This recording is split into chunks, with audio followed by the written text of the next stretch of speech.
Ce soir, c'était la fin de la saison du foot français et c'est le PSG qui l'a emporté. Bonsoir à tous et bienvenue sur Balopi, je suis ravi de vous retrouver pour une toute nouvelle vidéo, un nouveau débrief de cette finale de Coupe de France qui a opposé le Paris Saint-Germain à l'Olympique Lyonnais au Stade Pierre-Mauroy de Lille, et c'est les coéquipiers de Kylian Mbappé qui l'ont emporté 2 buts à 1 dans un match qui était très abordable pour le PSG, qu'il a été pendant le mi-temps, mais ça a été beaucoup plus difficile en deuxième. On va évoquer ce match en long et en large et on parlera en fin de vidéo de ce qui s'est passé en Angleterre avec la victoire surprise de United face à City dans la finale de Coupe d'Angleterre. Si ce contenu vous plaît et que vous voulez me soutenir, n'hésitez pas à mettre le petit like, à vous abonner, à commenter. C'est important pour le référencement de la chaîne, je vous le dis tout le temps.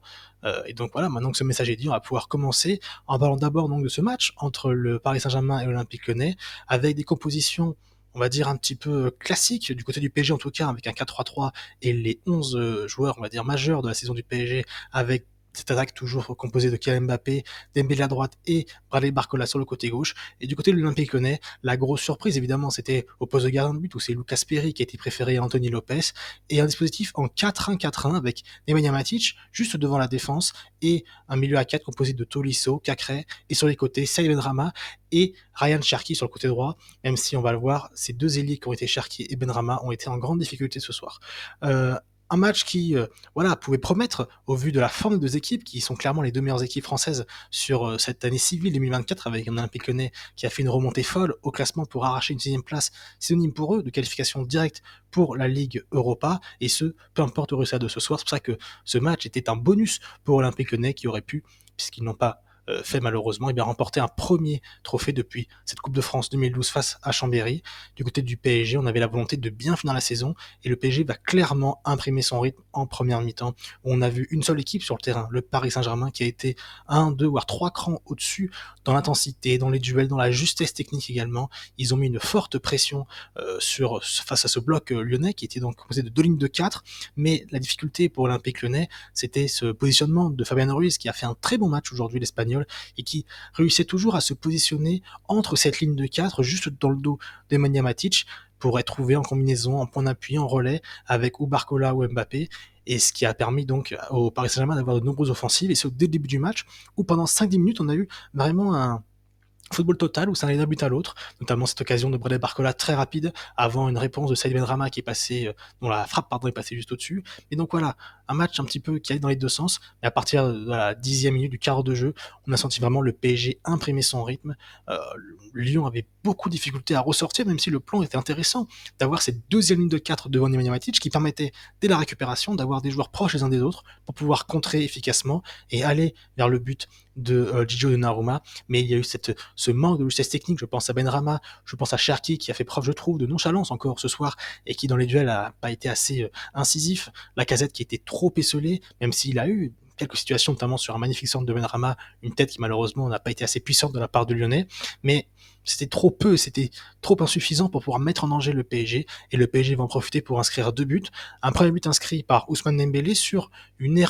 double erreur même. Une erreur d'abord de Lucas Perry, parce que c'est un centre de Nuno Mendes. Lucas Perry fait une sortie hasardeuse où il juge très mal la trajectoire du ballon, et on a un Saïd Benrahma qui était au marquage de Dembélé, qui n'a pas vu le joueur français arriver dans son dos et qui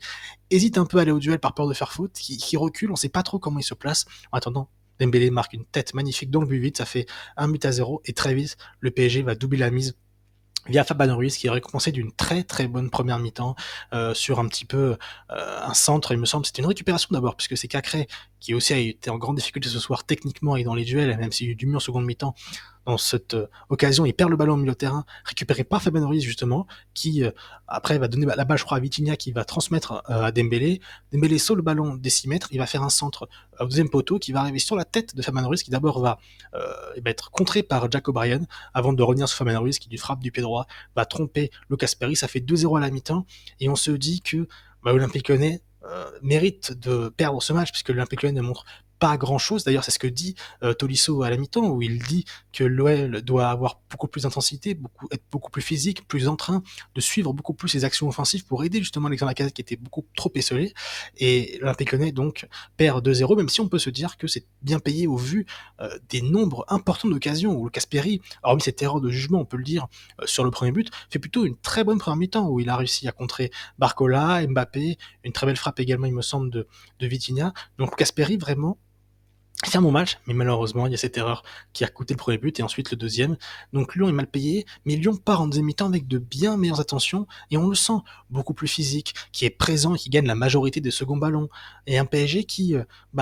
commence à être un petit peu moins pressant face au bloc lyonnais. D'ailleurs, le bloc lyonnais s'étire de plus en plus. On a beaucoup moins ces deux lignes de 4, mais on a la première ligne de 4 et une deuxième ligne un petit peu à différents étages. Ça ressemblait presque à un milieu en losange avec vraiment Matic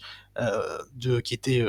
en pointe basse, si vous voulez, au losange, Tolisso et Cacré au milieu, un numéro 10 qui était un petit peu Ryan Cherki, même s'il s'excentrait beaucoup, notamment sur le côté droit, mais voilà, et puis la casette Benrama devant, et donc un Lyon beaucoup plus incisif, et ça va être récompensé puisqu'à la 55e minute, sur un corner, encore une fois, le PSG va encaisser un but, ça avait déjà été le cas sur des moments clés de la saison, on pense notamment au match aller contre Barcelone, et là, eh bien, sur un corner, c'est Jack O'Brien qui va d'une magnifique tête, en pleine lucarne, réduire la marque, et là on sent que le stade commence un petit peu à se relancer. Les supporters lyonnais avaient été un petit peu déçus d'après un mi-temps. Là, les supporters lyonnais se réveillent et Lyon va se créer des occasions, va être voilà, beaucoup plus tranchant dans ses contre-attaques, même s'il va toujours avoir ce petit geste pas assez, on va dire, juste. Je pense notamment à une contre-attaque où maintenant Sacré décale un petit peu trop Ernest Moma qui avait remplacé Cherki à l'heure de jeu. Et Lyon va pousser, Lyon va même pouvoir presque penser égaliser encore une fois sur corner où Tagliafico d'une magnifique tête va tomber sur un Didio Donnarumma qui a fait un très très bel arrêt. Mais cette pression que met les Lyonnais va profiter un petit peu au PSG qui par séquence va avoir des ballons de contre-attaque. On pense notamment à ce ballon où Dembélé va décaler Hakimi qui va tomber sur un bon Lucas Perry. On pense également à Mbappé qui une ou deux fois va faire les mauvais choix ou alors tomber sur une très bonne défense notamment de Jack O'Brien ou de Keita Tchar. Et un PSG qui, on le sent, est quand même beaucoup moins agressif, qui joue un peu plus en dilettante et qui a du mal à se trouver. Le seul un petit peu qui continuait à provoquer et à aller chercher cette défense lyonnaise, c'est Bradley Barcola qui a fait un très très beau match, qui était très remuant, même s'il faut pas oublier quand même le magnifique taf du côté droit de l'attaque parisienne de Dembélé, qui est pour moi l'homme du match, quand même buteur, passeur décisif, qui a super bien combiné avec Hakimi, qui en plus a fait de très bons efforts défensifs. Mais donc Lyon va pousser, mais à partir de la 75e minute, le PSG va réussir ce qu'ils savent faire de mieux, c'est-à-dire garder le ballon, faire courir l'Olympique Lyonnais, les énerver également, casser le jeu, pardon, faire provoquer des fautes, notamment Tagliafico qui une ou deux fois est passé ballon de la correctionnelle avec des duels un petit peu trop sentis sur les joueurs parisiens. Et donc voilà, Lyon va tenter par-ci par-là des relances, mais les joueurs parisiens vont très bien finir la rencontre, ils vont finir par s'imposer 2-1. Le Paris Saint-Germain qui remporte une nouvelle fois la Coupe de France, et ça faisait quand même 3 ans qu'il n'allait pas remporter, c'était en 2021 une victoire face à Monaco. Entre-temps, Nantes et Toulouse s'étaient immiscés dans le palmarès, mais donc c'est une fin de saison heureuse pour le PSG. Luis Enrique avait dit que la saison n'était pas finie, qu'il fallait rester concentré jusqu'à ce match de Lyon en finale de Coupe de France, et le PSG va finir donc cette saison avec le doublé Coupe Championnat, qui reste tout de même un bon résultat pour les hommes de Luis Enrique. Kylian Mbappé, pour sa dernière avec le Paris Saint-Germain, n'a pas été transcendant, il a même été plutôt brouillon, je trouve, à vouloir peut-être parfois trop vouloir voilà, faire la décision par lui-même, en oubliant presque ses coéquipiers. Il a une très grosse occasion sur un magnifique centre de Dembélé en contre-attaque où il doit la prendre coup de pied certainement. Il préfère la prendre du plat du pied et ça part au-dessus. Mais donc voilà, Mbappé qu'on a senti un petit peu à l'image de sa deuxième partie de saison, un petit peu essayé dans le jeu, où il n'avait pas trop envie de jouer avec ses coéquipiers, où on l'a senti brouillon dans ses choix, dans ses gestes techniques, où voilà, un manque d'instinct clinique. Voilà, quand on pense à Vinicius ou à Florian Wirtz, des joueurs qui ont cet instinct de dribbleurs et qui sont efficaces, et bien Mbappé a contrasté ce soir, même si je pense que pour lui l'important c'était avant tout de l'emporter, de finir sur une bonne note avec le PSG, et ce sera le cas puisque le PSG donc remporte cette Coupe de France, la 15e de son histoire. L'Olympique Lyonnais certes a perdu cette finale, mais a montré un bon visage en deuxième mi-temps, un visage qui était nécessaire après une première mi-temps assez fade. L'OL a montré un caractère et pourra capitaliser sur cette fin de saison, pour la saison prochaine où l'Olympique Lyonnais, clairement, va jouer l'Europa League et devra en championnat confirmer son statut que cette équipe a su prendre en 2024, c'est-à-dire une équipe très forte de notre championnat. L'Olympique Lyonnais, donc, qui passe à côté d'un trophée, mais je pense que la priorité avant tout était de se qualifier en Coupe d'Europe et c'est le cas. Donc, bravo tout de même à l'Olympique Lyonnais, bravo au PSG pour sa victoire en Coupe de France. Voilà, Kylian Mbappé va s'en aller maintenant du côté du Real Madrid et on va voir comment le PSG va pouvoir rebondir. On en parlera certainement au cœur de l'été pour tout ce qui est transfert et mercato. On sait que ça a bougé du côté du PSG parce que le départ de Mbappé forcément va laisser des doutes du côté de la direction parisienne. Et du côté de l'Olympique Lyonnais, on va voir comment, après un mercato hivernal très réussi, eh bien, la politique sportive va se mettre en place autour de Pierre Sage qui était conforté dans son poste. Donc ça va être très intéressant à suivre et donc on a hâte de voir ce qui va se passer. En tout cas, on en parlera à coup sûr sur la chaîne. Comme je vous le disais, Je veux juste parler un petit peu de ce qui s'est passé en Angleterre. On avait une finale de Cup entre Manchester United et Manchester City, et à la surprise générale, alors que beaucoup voyaient City réaliser le doublé pour la première fois dans l'histoire du football anglais, une deuxième année d'affilée, c'est-à-dire et le championnat et la Coupe d'Angleterre, eh bien Eric Ten Hag, pour sa dernière avec Manchester United, en tout cas certainement, je pense pas que ce titre va changer grand-chose, puisqu'avec un nouveau propriétaire, je pense que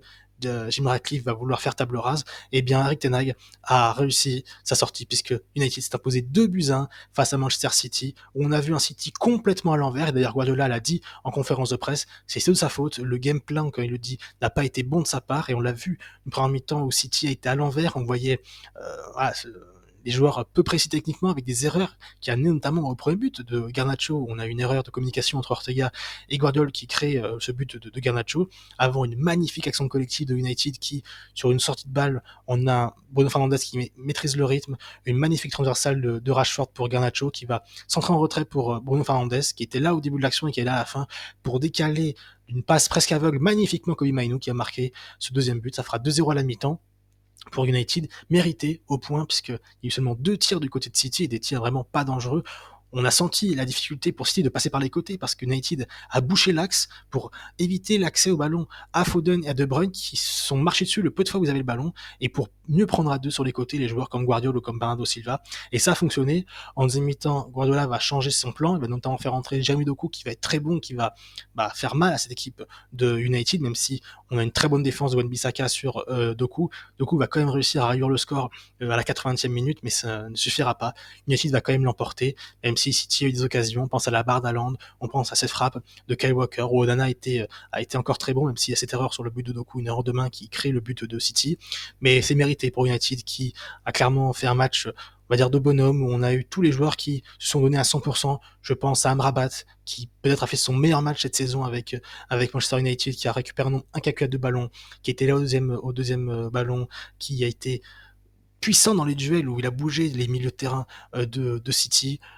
Voilà, je pense aussi à Varane et Martinez, qui ont fait un match de patron en défense centrale, qui ont rassuré la défense de United. Bruno Fernandes, qui montre comme vraiment qu'il est l'homme fort de cette équipe de United. Un Garnacho qui provoque, un Rashford qui a été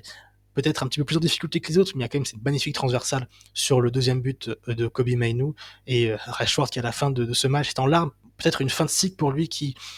voilà, est évoqué parfois comme un non possible pour un départ cet été. En tout cas, il est très ému et très content. Eric Ten Hag finit sur une bonne note, lui qui devient le deuxième coach après Mourinho, et c'est quand même assez rare pour le souligner, pour l'ère post-Ferguson, a gagné au moins 2 trophées. La première saison, l'année dernière, c'était la Carabao Cup. Cette saison, c'est la FA Cup. Eric Ten Hag donc s'en va sur une bonne note, même s'il n'a jamais réussi à imprimer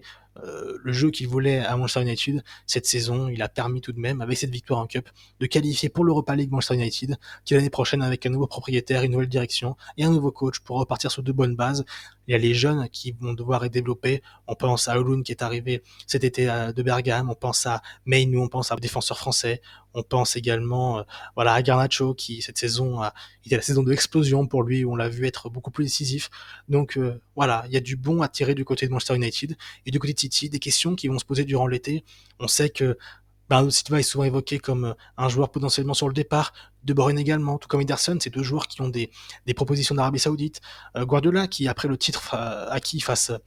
à West Ham, avait dit qu'il était plus proche de la fin de son cycle que le début. Donc ça va être un été, je pense, charnière pour la suite du projet City, en tout cas du projet actuel avec Guardiola. Donc ça va être intéressant à suivre. C'est possible d'ailleurs qu'on en parle sur la chaîne cet été, on verra comment les choses évoluent. Donc en tout cas voilà, bravo au PSG, bravo à United, ce sont 2 vainqueurs de coupe qui l'ont mérité ce soir au vu de leurs prestations. Et donc voilà, on a vu un super week-end foot, avec en plus aussi la victoire Leverkusen contre Kaiserslautern avec un magnifique but de Xhaka. Donc voilà, un très très beau samedi de foot. J'espère qu'il vous a plu autant que moi. En tout cas, c'était de très très beaux matchs. Et voilà, dites-moi en commentaire, selon vous, quel a été votre match préféré du week-end. Est-ce que vous étiez plutôt sur le PSG au Lyon, sur le United City, ou peut-être même sur le Real Betis,